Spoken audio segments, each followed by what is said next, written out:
Hello and welcome to the Monday Morning Marketing Podcast. I'm Melanie from Stomp Social Media Training, and as always, thank you so much for spending a little bit of your day with me.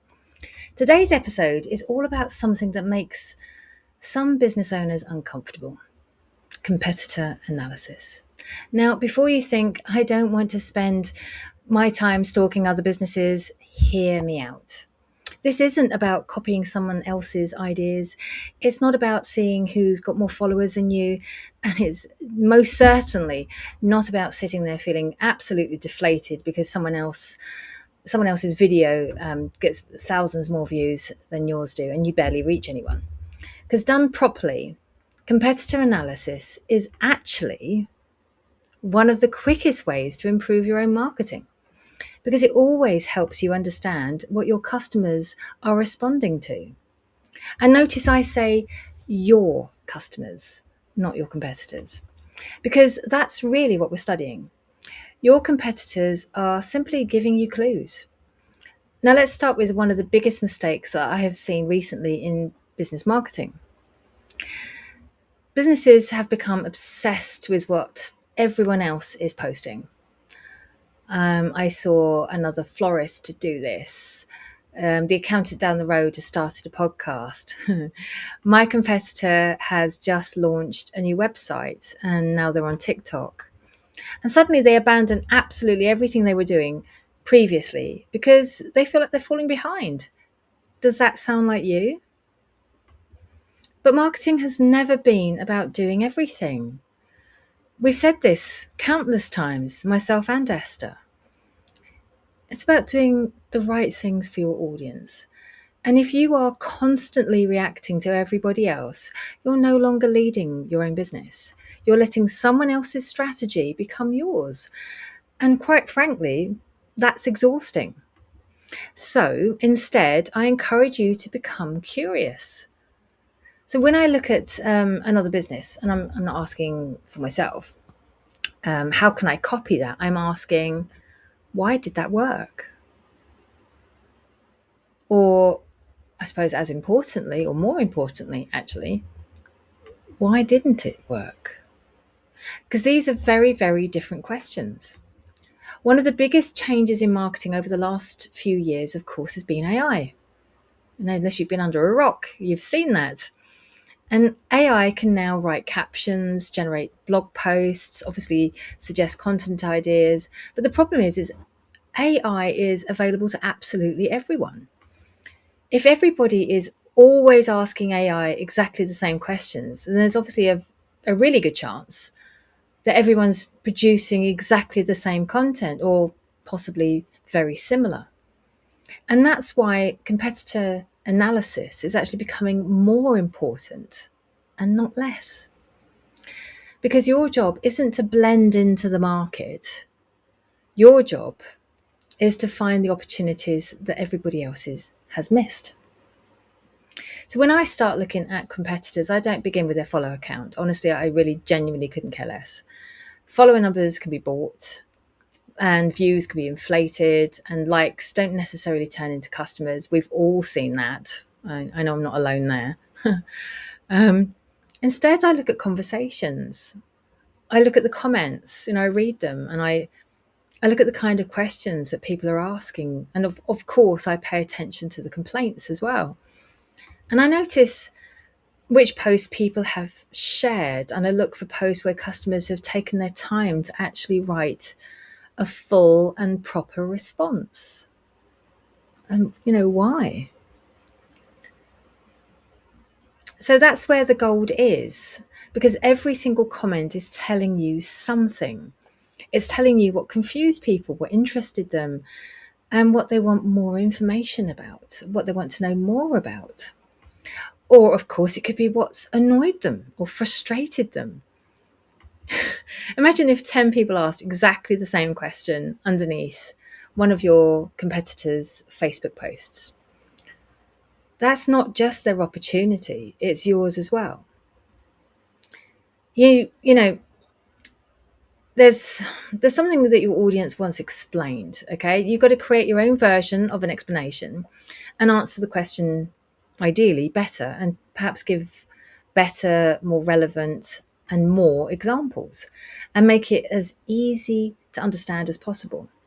And remember, you can repurpose that answer into multiple different ways, not just from text, which obviously is quite easy, but you could also do it into videos, reels, TikToks, podcasts, so audio in general.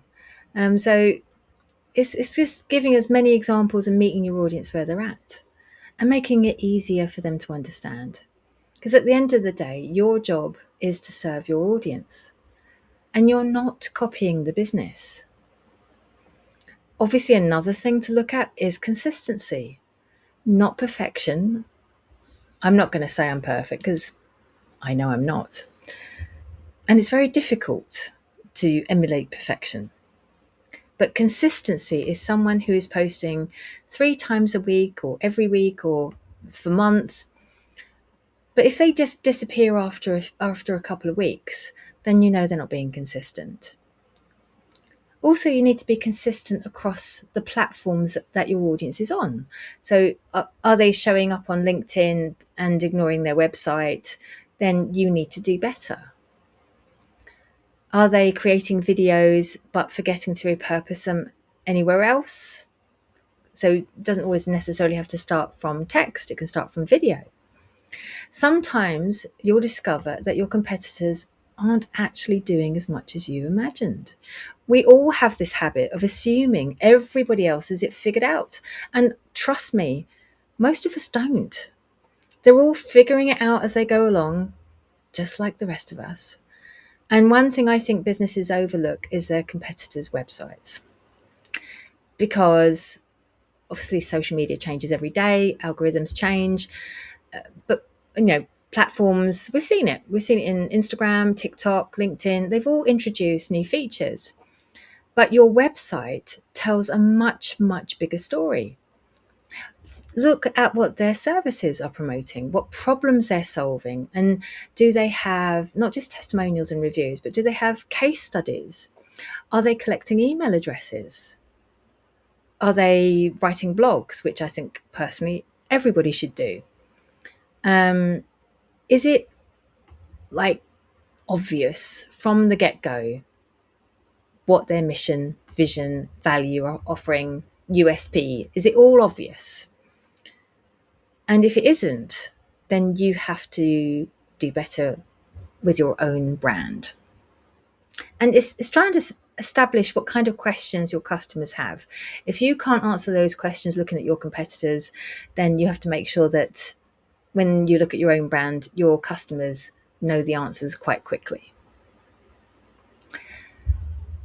If their website answers every question, then great. Then you need to make sure you do too. No pressure. I suppose that's where the perfection comes in. Oh well. So here's something I really want to encourage you to do. Don't just analyze businesses that look exactly like yours. For instance, if you're a solicitor, don't just look at other solicitors. Look at companies with exceptional customer service. Look at the most recent awards and see who won the top customer service award, because it probably isn't a solicitor, it could be somebody else. Then look at retailers. It was on the tip of my tongue. What was I just thinking? Email marketing. Sorry, just went blank then. So email marketing, have a look and see if any of the retailers have got really good email marketing, and look at charities that also have incredible stories. You'll see them. I've seen them on Facebook, and they do these wonderful stories and how they've improved people's lives. They're all case studies. And then look at people like Lucy Hall from Digital Women. She's an exceptional creator who's built an incredible loyal community like Digital Women. But there'll be examples of them in your location as well. And honestly, some of the best marketing ideas have come from completely different industries. So don't just look at your own, because you're probably missing a trick. Years ago, we all stayed in our own lanes, but that's not necessary anymore. Good marketing is good marketing. Another thing that's changed since we last spoke about competitor analysis, which I noticed was actually episode 125, quite a while ago. Is obviously we've got AI now, and we've got social platforms that people can Google or explore. So people just had Google previously, and now they can search on Instagram, TikTok, ask ChatGPT, Gemini, Claude, Perplexity is another popular one I've seen. So businesses are finding answers in lots of different ways now. So when you are looking at your reviewers, you've got to, when you're reviewing competitors, you've got to think, well, would AI understand what this business is about and what it actually does? And when I was at the Social Media Fest run a couple of months ago, at the time of recording, I found out that AI really only picks up on a search if you've got FAQs on your website. Who knew? Sorry if I was a bit late to the party, I didn't know. And so now it's really important that you have FAQs on your website, because it gives short, sharp questions with short, sharp answers, which is much easier to pick up and detect for the AI. So, having this as a sample of your marketing, and also seeing if your competitor has it, you can see how you're balancing in a search now. So honestly, it's just trying to update and reinvigorate what your competitor analysis looks like. Could someone land on your website or your competitor's website and immediately know who they help? If somebody came to your website, would they know who you help? Would their social media content answer the sort of questions people are asking in AI? Because if the answer is no, then that's something you need to fix as well. So here's a suggestion for you. One exercise I would like to recommend to my clients and to you today. Choose 5 competitors and spend like 15-20 minutes with each one. That's it. Don't lose the whole afternoon. There's no point doing that. But 15 very focused minutes at least. Look at their website, look at their latest social posts, obviously read their comments as well, and check whether they're collecting email subscribers, and notice what they're talking about repeatedly. And then ask yourself 3 questions. So pen and paper ready? Just pause whilst we're waiting. So these 3 questions are: what are they doing really well? What are they missing? And what could they genuinely do better? That's it. Not bigger, but better, because better wins, okay? We're trying to stay away from perfection here. Now, I'd like to leave you with one other thing to think about. The businesses that worry me aren't the ones who watch their competitors. They're the ones who obsess over them. And I've met them. I've met people who've come in to see me over the years, and they're just constantly going, oh, I wish I could do this, I wish I could do that. But you just don't have the budget or the time or the experience. And you know what? There's a huge difference at the end of the day. Some people are learning about improving their businesses, and others are just spend the whole time comparing. And I think comparison drains your creativity. But learning, which is what I'm all about, helps fuel it, helps build it. So remember, your customers don't want another version of your competitor. They already have one. They're looking for somebody who's different, somebody who personally connects with them, somebody who explains things in a way that they understand, somebody they trust. And that's what your advantage is. So absolutely, keep an eye on your competitors, learn from them, obviously take inspiration from them. And if they have great ideas, celebrate them, but don't lose sight of what makes your own business valuable and different, because that's the bit that nobody else can copy.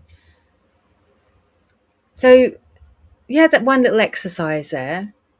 I would really love for you to give that a go. And if you notice something really quite different to what you previously imagined, if you see this post anywhere on YouTube or on any of the social platforms, send us a message, send us a DM and tell us what you've noticed. So that's it.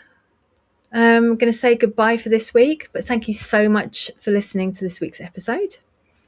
If you've enjoyed today's episode, please subscribe. Don't forget to review, because we have reviews. We always love reviews. And then share it with another business owner who might find it useful. And don't forget to visit our Etsy store. We have merch as well. So that's it for now. I'll be back next week with another episode. Have a great week, and I'll speak to you soon. Bye for now.